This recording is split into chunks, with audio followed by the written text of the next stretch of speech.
Well, I wanted to give everybody an update on a number of things. Firstly, obviously, I made it back to Northfield. Sweet on Pete trained good today. Very happy with the equipment change we made, the shoeing change. Now, obviously, she's racing in 2 days, so there was no halves in 57 or quarters in 28. But she felt very content, very comfortable in her footwear. So we'll see. We'll see how that goes. I mean, you guys are seeing now that how much of the game is based on timing.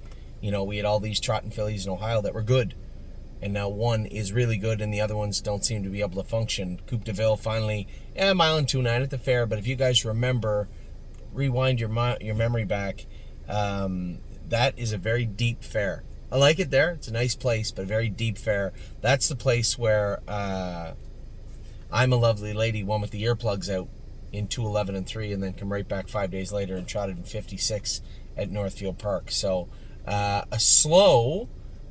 very slow surface, but at the same time, she looked like she handled it really well. You know, we're really fighting some issues with the blood with Whispering Song, Smoking Hot Irish Girl.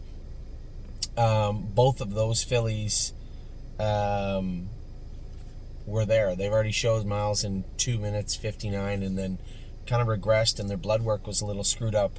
And then you have High Enterprise, who just hasn't got there yet. She hasn't got the wear weeks. Her qualifiers were very good. She just hasn't got back there yet.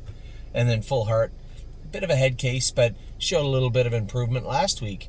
You see how the timing plays out.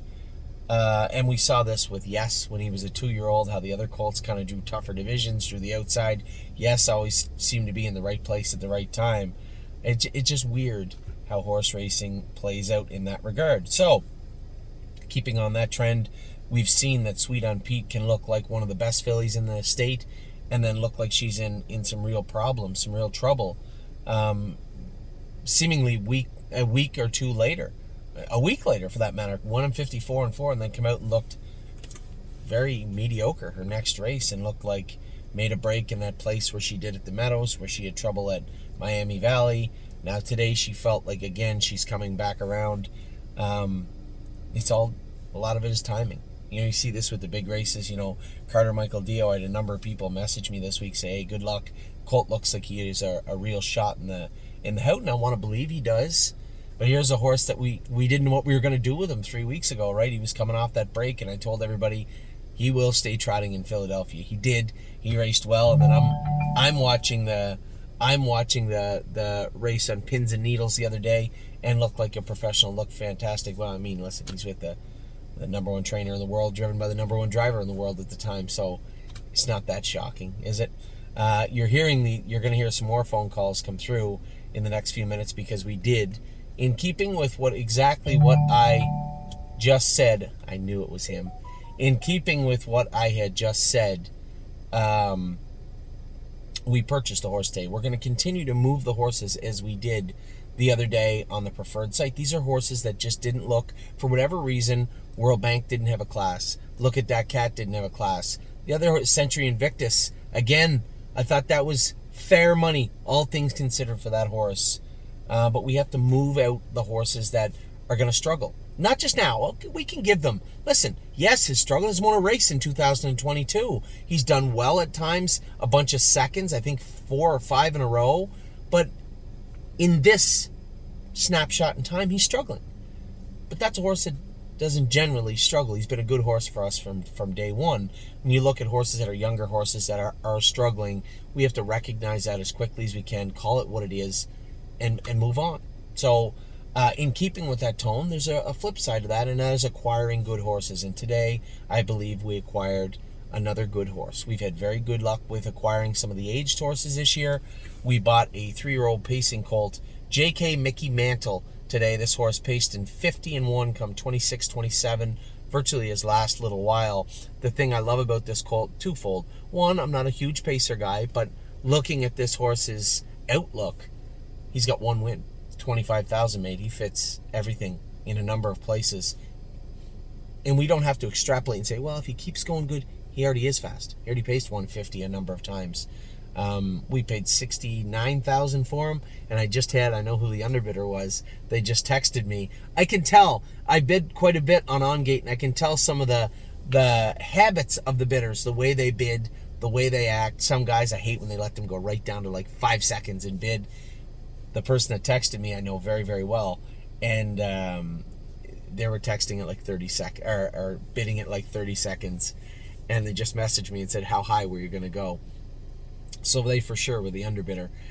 We ended up buying Jk Miki Mantle, 3-year-old gelding.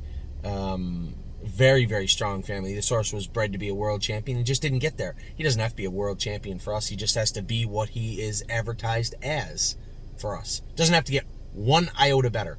If he is as good tomorrow as he was yesterday, all is well at the stable. So I have to go back over and look at my notes. We had a lot of people. I sent a note. I sent a video to everybody. Told everybody it was first come, first serve. We had enough people subscribe that I felt comfortable buying the horse. We were not sold out at the time of purchasing. Any shares that are left will go up for sale tonight. So I think a fair price. I think, again, a very fair price for that horse. $69,000 for a 3-year-old pacing colt with very lightly raced. He might have, 10 or 11 starts at very most. 25,000 made, 1 win, and is paced in 150 multiple times. Now, the Meadowland's fast, I get it, but even if he strolls into Woodbine and paces 52, 53, the classes he fits, will be fine for quite a while. So, with that, I'll let you guys go. Obviously, I had a big night last night. I'm going to tell you what, I was so proud. Just a quick little story. You guys know how proud I am of my kids anyway, but so proud of Oliver yesterday. Here's a kid that we made a decision that with us being in Ohio quite a bit and Ontario having us moving things around, I spend less time in Ontario. So I had talked to Oliver about it, and I said, honey, I love that you're playing in that team in Guelph. Fantastic team. You guys are really good, and you're learning a lot, and you're having a lot of fun. But if we end up spending more and more time in Ohio over the next few years, it may be beneficial to try out for a team over here. The last thing I want to do is to have to make a decision for whatever, God knows, whatever reason. For God knows, whatever reason, have to make a decision and come over here, and then Oliver's not on any team. That would be heartbreaking for me and for him also. So I thought, you know what? I was up front with the coaches last night here in Ohio. I said, listen, I'm coming from Canada. I would like my kid to at least be able to play on one team. So if he's eligible to play on 2, I'll make that decision when we cross that. I'll cross that bridge when we come to it. But I would rather have him playing on 2 than none. And I think that's just me being worried. So Ollie and I left early enough. Now, in Ontario, they use a pitching machine up until they're 10. They don't pitch. They don't have pitchers. Over here, the coaches pitch a little bit, but they have a pitching machine in Ontario. It's really cool. It's very consistent and fair. But they've never pitched. So I pitched my whole life when I was a kid, right up until I was in high school. And the messages are just pouring in now. And I said, you know what, we'll go over a little bit early, honey, and it's not that hard. You throw hard anyway, and you're very accurate, so it shouldn't be that hard. Well, border was a little slow. Traffic was bad. Construction in Erie. Tryouts were at 6:10 to 7:30. Oliver McDonald stepped out of the car at 6:05. Now, the coaches knew that we were coming from Canada, so they saw us pull in, and he waved to me. This kid just spent 5.5 hours in the car. He just jumped out like he just drove down the block. Right out, pounded the ball all night in the outfield, throwing them in good, accurate at shortstop and second, making great catches, and the parents, there were some parents there, obviously very nice people, and they didn't believe that we just driven from Canada 5.5 hours from Ontario to try out for this team. And I'm sitting there watching the races, and I'm showing them, Nothing But a Dreamer won. And Ollie was so pumped. And the coach brought me aside after, and he said, listen, you won't have to come for next week's tryouts. You'll be fine. So Ollie was pumped, and then one of the other parents had waited, and I saw him waiting. And he come up to me after, and he said, hey, some of the kids around here play on a different team. This is a travel team in this area, so I'm still trying to get the lay of the land of where he fits, where he doesn't, what he is, what he isn't. Oliver's team in Guelph would do very, very well in that grouping. Ollie's going to fit in really good. He had a lot of fun. All kids have fun playing baseball. But the one parent came over and he said, there's another travel team around here that's a little top tier. He said, I know the coaches. Your kid can play on that team if you want. We'd be happy to have you. So Ollie, I tried to keep Ollie away from earshot of hearing that. I don't want to pump his tires too much, but pretty proud of him last night. Sit in a car for 5.5 hours as a 9-year-old boy, and then jump out of the car and go play baseball for 2 hours.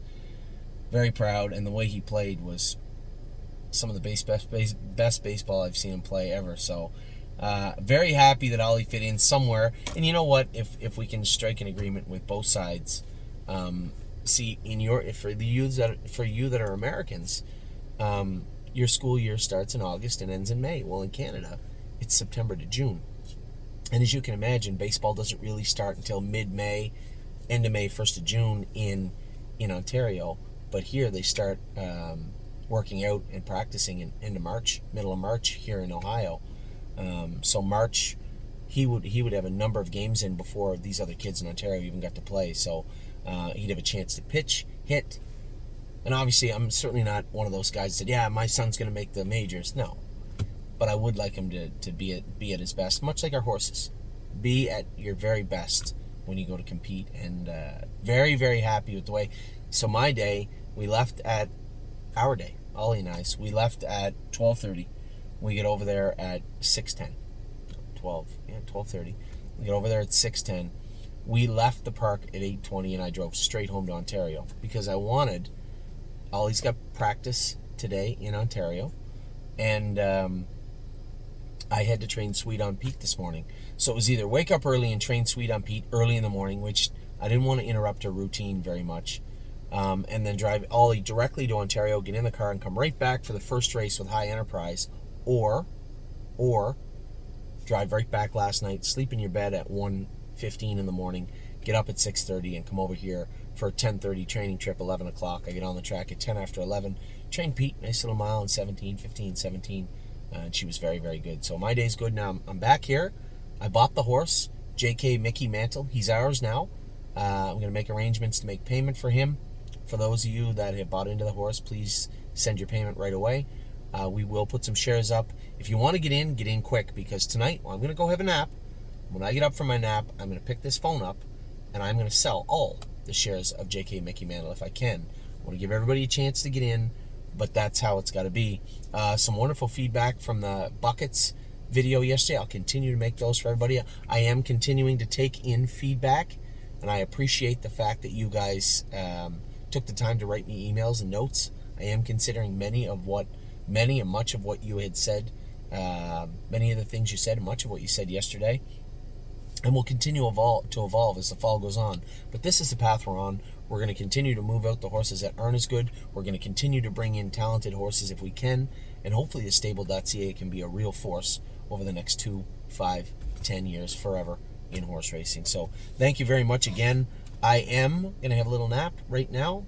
And then tonight get to racing our horses at Northfield Park. Good luck, everybody.